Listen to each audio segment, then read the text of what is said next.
Hello বন্ধুরা, welcome back to my channel আড্ডায় রূপালী। আশা করি আপনারা সবাই খুব ভালো আছেন, সুস্থ আছেন, আর আমিও ভালো আছি এবং সুস্থ আছি। আর আজকে আমি আপনাদের সাথে শেয়ার করতে চলেছি ছানার কোপ্তার রেসিপি।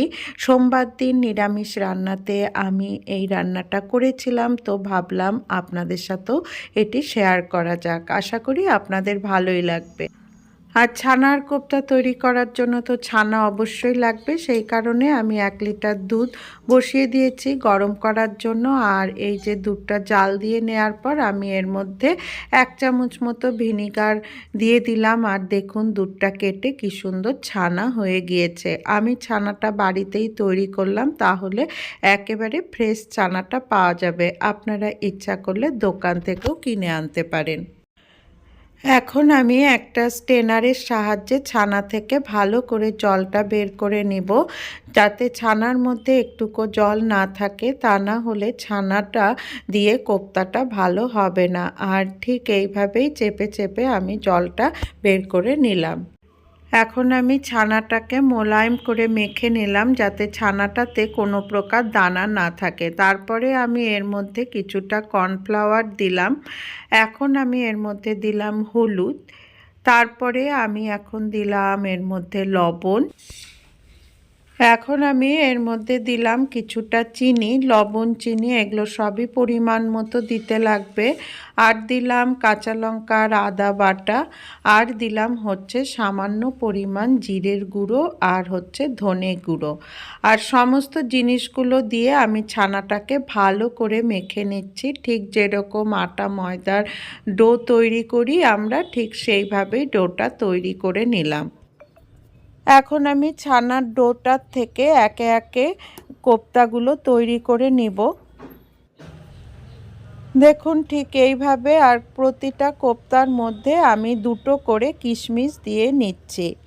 আর সাইজটা আপনারা আপনাদের পছন্দ মতো করতে পারেন, ছোট বড় যার যেরকম পছন্দ সেভাবে কোপ্তাগুলো গড়ে নিতে পারেন।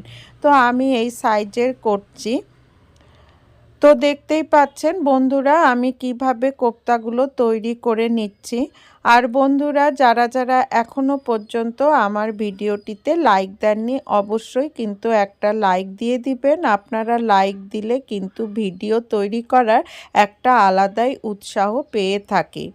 তো এইভাবেই আমি ছানার সমস্ত কোপ্তাগুলো তৈরি করে নিলাম।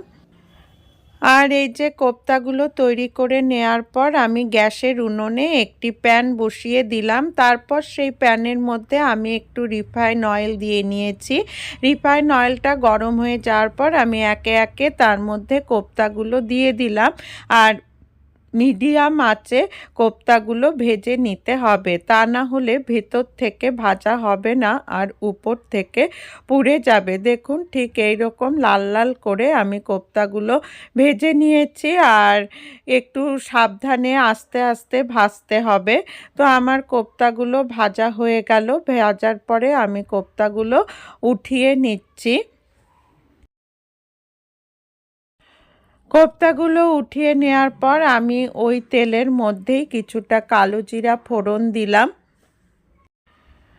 তারপর আমি এখন গ্রেভি তৈরি করার জন্য এর মধ্যে দিলাম হচ্ছে কিছুটা পোস্ত বাটা। তারপর এর মধ্যে দিলাম হচ্ছে কাজু বাদাম বাটা। কাজু বাদাম এবং মগজ একসাথে বেটেছি। আর দিলাম হচ্ছে টমেটো বাটা। আর পোস্তর মধ্যেই আমি জিরে, আদা আর কাঁচা লঙ্কা একসাথে বেটে নিয়েছিলাম। তারপরে দিলাম হচ্ছে একটু কাশ্মীরি শুকনো লঙ্কার গুঁড়ো আর সামান্য পরিমাণ হলুদ দিয়েছি। এবার একটু জল দিয়ে আমি ভালো করে মশলাটাকে কষিয়ে নেওয়ার পর একটু গরম জল দিয়ে দিলাম। তো খুব বেশি পাতলা করব না, গ্রেভিটা বেশ ঘনই হয়, এতে খেতে বেশি ভালো লাগে। তারপরে আমি গ্রেভিটা হয়ে গেলে তখন আমি এর মধ্যে একটু গরম মশলার গুঁড়ো আর ঘি দিয়ে দিলাম। তো গ্রেভিটা সম্পূর্ণভাবে তৈরি হয়ে যাওয়ার পর আমি কোপ্তাগুলো এর মধ্যে দিয়ে দিলাম। আর এই যে দেখুন কিছুক্ষণ নাড়াচাড়া করেই আমি এই কোপ্তা কারিটা নামিয়ে নেব। তো আমার ছানার কোপ্তা কারি রেডি। তো বন্ধুরা, এই ছানার কোপ্তা কারি আপনাদের কেমন লাগলো অবশ্যই জানাবেন। নিরামিষ দিনে কিন্তু আপনারা এইভাবে অতি সহজেই ছানার কোপ্তা কারি বানিয়ে নিতে পারেন। তাহলে আজকের মতো বিদায় নিচ্ছি। ধন্যবাদ।